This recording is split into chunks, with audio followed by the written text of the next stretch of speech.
Գյորջյան Կասկադ 60 ամիս փուլային վճարում բազմաթիվ առավելություններ։ Հանձնաժողովի նիստի ժամանակ ես այս խնդիրը բարձրացրել եմ, բայց մեկ անգամ եւս օգտվելով առիթից ուզում եմ ուշադրությունը հրավիրել շատ կարևոր մի խնդրի, որը վերաբերվում է մեր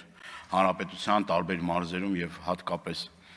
Երևան քաղաքում Նուբարաշեն աղբավայրի մասին է խոսքը, բազմաթիվ դիմումներ եւ բողոքներ ենք ստանում Նուբարաշենի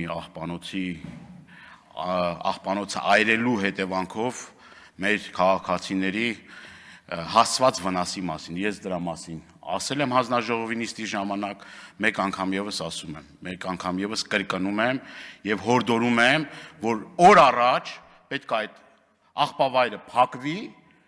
որովհետեւ անտանելի է այն պայմանները, որով որ մեր քաղաքացիները ստիպված են լինում ամեն օր այդ թունավոր ծուխը շնչելու, այդ գարշահոտությունը եւ նույն միջպետական ճանապարհի վրա գտնվող աղբանոցները էլի խնդիր են առաջանում եւ առհասարակ բնակավայրերի մոտ անտանելի պայմաններ է ստեղծում մեր ազգաբնակչության համար եւ երկար տարիներ սրա մասին խոսում ենք, ասում ենք, բայց այն որ ասում եմ սայլը տեղից չի շարժվում, որևէ մի փոփոխություն չի տեղի ունենում, չի կատարվում եւ կրկնում եմ, սրանից տուժում է մեր հայրենակիցների առողջությունը։ Ինչ վերաբերվում է փակ շրջանառու համակարգի հետ կապված բազմաթիվ անգամներ ասել ենք, այս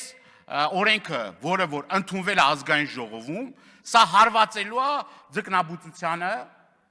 սա լուրջ խնդիր է առաջացնելու մեր տնտեսվարողների համար, կապ չունի որ Առաջի Ատյանը որոշում է կայացել, ես կարծում եմ այդ մարդիկ այդ որոշումը ձկնաբույսները կբողոքարկեն, բայց սա ուղիղ ազդելու է ոլորտի զարգացման վրա։ Ավելի ճիշտ կլինի այն հորերը ապօրինի տիրազուրկ, որ այդ ջրերը գնում է տարբեր ուղղություններով, ոչ կոնսերվացնում է այդ հորերը, ոչ էլ աշխատանք կատարվում այդ ուղղությամբ։ Շնորհակալություն։